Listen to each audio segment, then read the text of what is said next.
Hello good morning उदय ज्ञान infotech में आपका स्वागत है। आज हम तीसरी क्लास लेने जा रहे हैं होल कंप्यूटर का। जो फर्स्ट क्लास में आपका इंट्रोडक्शन ऑफ कंप्यूटर था, सेकंड क्लास आपका जो ली थी आपका इंट्रोडक्शन ऑफ कंप्यूटर, हाँ, और सेकंड क्लास जो ली थी आपकी हिस्ट्री ऑफ कंप्यूटर। तो दो टॉपिक मैंने अब तक पढ़ा चुका हूँ और तीसरी आज क्लास है यूज ऑफ कंप्यूटर। कंप्यूटर का उपयोग कहाँ करते हैं इसके बारे में आज हम बात करेंगे। तो बेसिकली आज जो हमने बताने की कोशिश किया है कि यूज ऑफ कंप्यूटर जो होता है, और ये वीडियो चूँकि आपका फ्री ओपन है और आपका इसमें कोई कास्ट नहीं लगना है, क्योंकि यूट्यूब पर इतनी वीडियो हैं जो आपके पैसे से लोग फंडामेंटल का प्रिपरेशन कराते हैं। लेकिन मैंने अब तक जो वीडियो जो भी बनाई है, अब तक वीडियो मेरे अपलोडेड है कंप्यूटर की, वो सब के सब फ्री हैं और आप जा कर के वहाँ पर अपना बस एक यूज काम करना है आपको। कि चैनल में पहली बार आप रहे हैं तो एक बार चैनल सब्सक्राइब जरूर कर लीजिए। आपको बेसिक से हम एडवांस कंप्यूटर पढ़ाने जा रहे हैं, जिसमें आपको हर प्रकार से एक एक पॉइंट करके आपको एक्सप्लेन किया जाएगा, समझाया जाएगा। तो दो टॉपिक होने के बाद तीसरी टॉपिक आपका है कि यूज ऑफ कंप्यूटर। अब बेसिकली ये उन लोगों के लिए ज़्यादा फोकस करने वाली चीज़ें हैं जो CCC की, ADCA की, टैली की, ओ लेवल की जो तैयारी करते हैं, उनके लिए बहुत रामबाण सिद्ध होता है। और ख़ास करके ये वीडियो मैंने स्टार्ट कर लिया था BPSC TRE 4.0 के लिए, जो कंप्यूटर टीचर की भर्ती है, उसके लिए तो ये रामबाण सिद्ध होगा। इसलिए जो भी आप चैनल पर पहली बार आ रहे हैं तो कृपया चैनल को सब्सक्राइब जरूर कर लें, और जो इससे पहले जो दो वीडियो नहीं देखे हैं कृपया वो वीडियो आ करके आप कर उस पर देख जरूर लें, जिससे उनको नॉलेज हो जाए कि दो वीडियो कहाँ से स्टार्ट की गई है। तो मेरा एक ही ध्येय है कि आपको कंप्यूटर बेसिक से कोई आपका पॉइंट न छूटे, इस पर मैं सोच समझ करके आपके लिए वीडियो बना रहा हूँ। और जो कंप्यूटर के बारे में थोड़ा भी नॉलेज नहीं है तो उनको तो ये रामबाण सिद्ध होगा कि उनको कुछ दिक्कत नहीं आएगी। आराम से बस स्टेप बाय स्टेप मेरी वीडियो जो बनाई गई हैं उसको देखते जाएं और कंप्यूटर की पूरी उनको नॉलेज हो जाएगी। तो यूज ऑफ कंप्यूटर में मतलब कंप्यूटर का प्रयोग जो होता है, उपयोग कहाँ कहाँ किया गया है, उसके बारे में आज हम बात करने जा रहे हैं। जैसे कंप्यूटर का उपयोगिता, जैसे पहला जो आपका पॉइंट दिया है इसमें एजुकेशन के क्षेत्र में, एजुकेशन के क्षेत्र में कंप्यूटर का उपयोग किया जाता है। जैसे आपका कंप्यूटर की शिक्षा में एक महत्वपूर्ण निभाता है। मल्टीमीडिया और कंप्यूटर आधारित शिक्षाओं का विकास इन्हें छात्रों के लिए बहुत उपयोगी बनाता है। कंप्यूटर का उपयोग शिक्षा में अनुसंधान, प्रबंध, उपकरण और शिक्षा अधिगमन जैसे विभिन्न उद्देश्यों के लिए किया जाता है। तो आपका बेसिकली इसमें क्या है कि शिक्षा एक पहला पॉइंट है कि कंप्यूटर का यूज किया जाता है शिक्षा में। दूसरी पॉइंट आपका है मनोरंजन के क्षेत्र में इसका उपयोग किया जाता है। मनोरंजन के क्षेत्र में भी कंप्यूटर का उपयोग किया जाता है। जैसे कहने मतलब कि कंप्यूटर मूल रूप से सिनेमा जो प्रयोग किए जाते हैं, सिनेमा में पिक्चर जो आप देखते हो, टेलीविज़न जो देखते हो, उसमें आपका कंप्यूटर का भी प्रयोग किया जाता है। टेलीविज़न कार्यक्रम के साथ साथ वीडियो गेम, मल्टीमीडिया का उपयोग, ये सब बहुमुखी बनाता है। नहीं, इंटरटेनमेंट यानी कि इसको जो इंग्लिश में जो बोलते हैं उसको बोलते हैं इंटरटेनमेंट। तो मनोरंजन के क्षेत्र में। दूसरा है बैंकिंग के क्षेत्र में। बैंकिंग यानी कि बैंकों में भी कंप्यूटर का बहुत बड़ा यूज है। कंप्यूटर का उपयोग विभिन्न बैंकिंग क्षेत्रों में ऑनलाइन लेन देन हो, पासबुक प्रविष्टि हो, चेक भुगतान हो, ATM के लिए भी किया जाता है। और तीसरा है डेटा प्रोसेसिंग। इसका उपयोग जनगणना में डेटा को स्टोर करने और परिणाम तैयार करने के लिए सांख्यिक डेटा का विश्लेषण करने के लिए भी प्रयोग किया जाता है। इसको कहते हैं डेटा प्रोसेसिंग। डेटा प्रोसेसिंग में भी इसका उपयोग किया जाता है। और नेक्स्ट है सूचना प्रौद्योगिकी यानी कि IT, इंफॉर्मेशन टेक्नोलॉजी में भी इसका उपयोग है। यानी सूचना की प्रौद्योगिकी में कंप्यूटर का व्यापक रूप से उपयोग किया जाता है। और सूचना प्रौद्योगिकी में कंप्यूटर का उपयोग दो या दो से अधिक कंप्यूटर के बीच संचार के लिए किया जाता है। हम एक कंप्यूटर से दूसरे कंप्यूटर में डेटा का सूचना साझा पुनः रूप से प्राप्त कर सकते हैं, यानी कि आईटी में भी कंप्यूटर का बहुत बड़ा यूज है।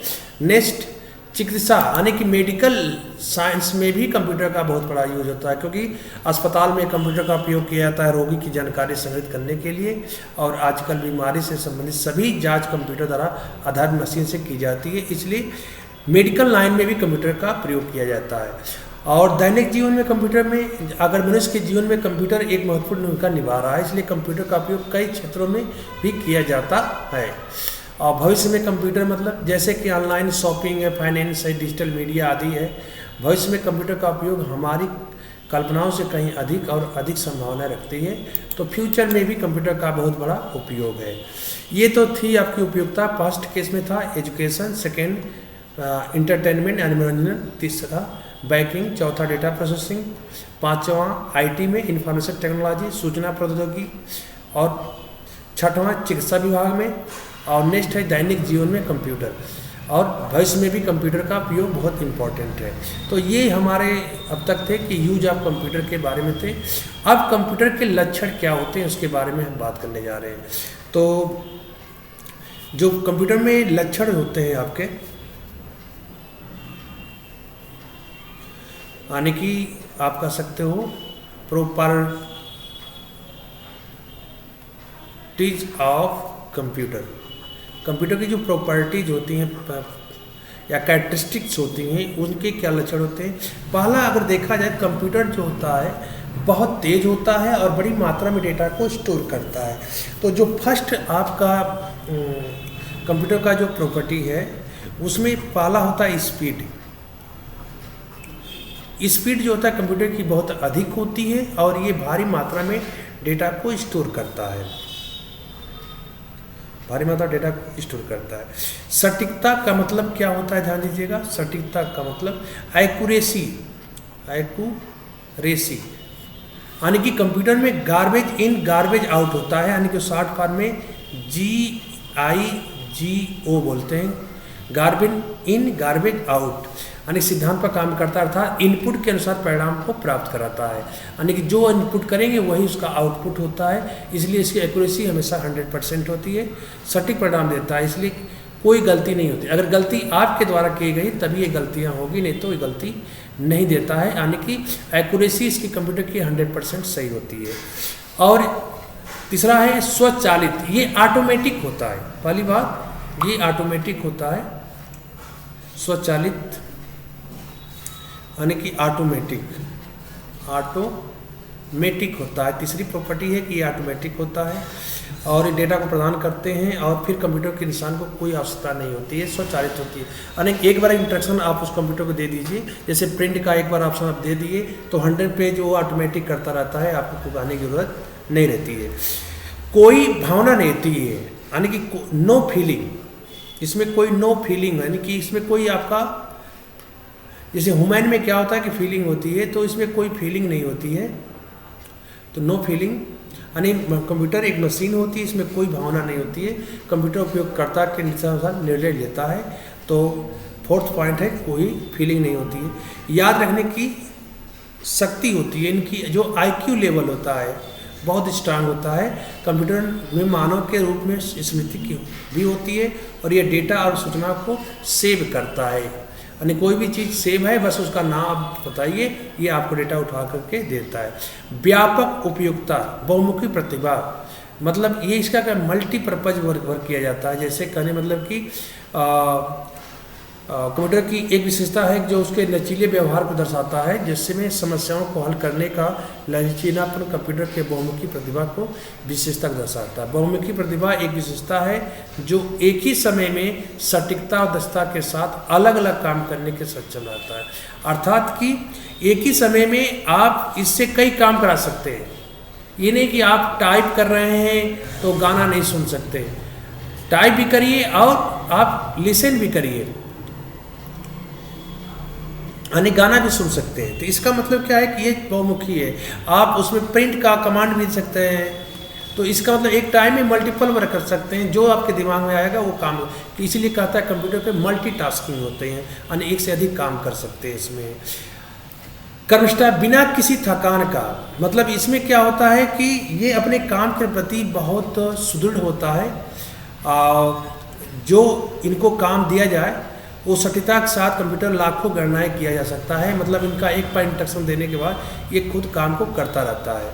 इसकी प्रॉपर्टी सुनिश्चित करती है कि कंप्यूटर में कोई थकान या एकाग्रता की कमी महसूस है। यानी कि इसमें ये नहीं कि मनुष्य जैसे होता है कि कोई काम किया जाए तो थक जाता है तो काम बाद में करता है, लेकिन कंप्यूटर में कोई ऐसा चीज़ नहीं है। वो एक बार इंस्ट्रक्शन देने के बाद काम को चालू करता है। तो कर्मष्ठता इसका इम्पोर्टेंट 7वां पॉइंट है, ये कर्मष्ठ होता है। 8वां पॉइंट्स जो आपका देखा जाए, विश्वसनीयता यानी रिलायबिलिटी। यानी कंप्यूटर के अंदर जो रिलायबिलिटी नाम की चीज़ होती है, ध्यान दीजिएगा कि वो रिलायबल होता है अपने काम के प्रति, विश्वास होता है। यानी कि एक होता है कि इनपुट सिस्टम में बार बार डालते हैं तो हमें वही परिणाम मिलता है। यानी कि विशेषता की विश्वसनीयता होती है। यानी कि ये नहीं कि एक बार ये डाले तो उसका आउटपुट अलग आया, दूसरी बार डाले तो उसका आउटपुट अलग आया, नहीं, विश्वसनीय होता है। यानी कि उसका हमेशा इंस्ट्रक्शन यानी कि आउटपुट हमेशा 100% करेक्ट होता है, इसलिए ज़्यादा ट्रस्टफुल भी होते हैं। भंडार क्षमता कंप्यूटर में भारी मात्रा में डेटा को स्टोर करता है। साथ साथ में इसके speed, accuracy, automatic, no feeling, IQ level होता है इसमें। ये मल्टीपर्पज़ के बेस पर होते हैं और ये कर्मष्ठता भी होता है, ये रिलायबिलिटी भी रखता है कंप्यूटर भंडार। अब इसकी कुछ लिमिटेशन भी कंप्यूटर की है, तो लिमिटेशन के बारे में बात कर लें थोड़ा सा। लिमिटेशन क्या होता है कि ये विद्युत पर निर्भर करता है, अर्थात विद्युत लाइट रहने पर ही काम करेगा, नहीं तो ये काम नहीं करेगा। दूसरी, ये IQ लेवल की कमी होती है। इसका कहने मतलब क्या है कि कंप्यूटर एक मशीन होता है जो इंसान की तरह बुद्धि नहीं होती। जैसे अगर हम कहा जाए कि कहा जाए आपको कि जैसे हम करें कि अगर आप कोई काम कर रहे हैं और आपका पता चला कि नहीं आपको यहाँ से छोड़कर जाना है, तो ये छोड़ कर चला जाएगा, लेकिन ये जो काम करता है तो वो काम करता ही रहता है, छोड़ कर जाता नहीं है। कहने का मतलब ये है कि इसका जो IQ लेवल रहता है बहुत कम होता है, ना के बराबर। ये मनुष्य के कहने पर ही वो करता है, तो इसकी IQ लेवल नहीं होती, यानी बुद्धि का अभाव होता है, कुछ अपने मन से नहीं कर सकता। जो भी करना है मनुष्य डिपेंडेंसी होती है, यानी मानव पर डिपेंड होता है, इसलिए इसको कहते हैं कि इनका IQ लेवल न के बराबर होता है, नो IQ लेवल बोला जाता है, इनकी IQ लेवल नहीं होती है। ये सिस्टम को अपग्रेड करना पड़ता है, अपडेट करना पड़ता है। अगर सिस्टम को सही रखना है तो ये अपग्रेड और अपडेट पर डिपेंड करता है। दूसरी चीज़, ये वायरस से इसको खतरा रहता है, ये भी इसकी एक लिमिटेशन है कि वायरस एंटीवायरस नहीं डालेंगे तो इसमें वायरस आ सकता है। और अगला पॉइंट है सामान्य ज्ञान का अभाव होता है, मतलब इसमें भी आपका कंप्यूटर में किसी प्रकार का सामान्य ज्ञान नहीं होता है। ये जो भी चीज़ें होती हैं मनुष्य उसको बताता है, तब उसके बाद ये करता है। विचार व्यक्त नहीं कर सकता, यानी कि कोई चीज़ है आपको कि सजेशन ले सकते हो, तो ये कभी सजेशन नहीं आपको दे सकता। ये केवल आप मनुष्य के डिपेंडेंसी पर ही काम करता है। कोई कार्यान्वित न शक्ति होती है, ये इसे कार्य करने की कोई शक्ति नहीं होती है। मनुष्य जो डायरेक्शन देता है उसी के बिहेव पर ये काम लेता है। निर्णय लेने की कोई क्षमता नहीं होती है, जो भी निर्णय होता है मनुष्य उसको देता है। सोचने की क्षमता नहीं होती, यानी कि कंप्यूटर कभी भी अपने मन से कुछ सोच नहीं सकता है। उपयोगिता पर निर्भर रखता है, यानी जो इसको यूज करता है उस पर निर्भर करता है, और कोई इसमें फीलिंग नहीं होती है, कोई भावना नहीं होती है। तो कहने का मतलब कि ये जो उसके थी लिमिटेशन था उस पर मैंने बात किया, कंप्यूटर में क्या लिमिटेशन है यानी सीमाएँ। दूसरी पॉइंट में मैंने बात किया कि कंप्यूटर में क्या लक्षण है, जो इस पर बात किया। और चौथी पॉइंट कि कंप्यूटर का उपयोग कहाँ कहाँ किया जाता है। तो इस तरह से ये टोटली टॉपिक आपका यहीं पर ख़त्म होता है। हम नेक्स्ट टॉपिक कल जो डिस्कस करेंगे वो होगा जनरेशन ऑफ कंप्यूटर। कंप्यूटर का जनरेशन कौन कौन थे, किस पीढ़ी में कौन सा कंप्यूटर आया, इस पर बात करेंगे। तो आप यूज ऑफ कंप्यूटर कंप्लीट कर लीजिएगा, और यहीं पर वीडियो आपकी ख़त्म होती है। नेक्स्ट कल दोबारा हम मिलते हैं। कृपया चैनल पर अगर पहली बार आता है तो लाइक ज़रूर करिए और चैनल को सब्सक्राइब जरूर कर लिए। धन्यवाद, बाय, गुड नाइट्स।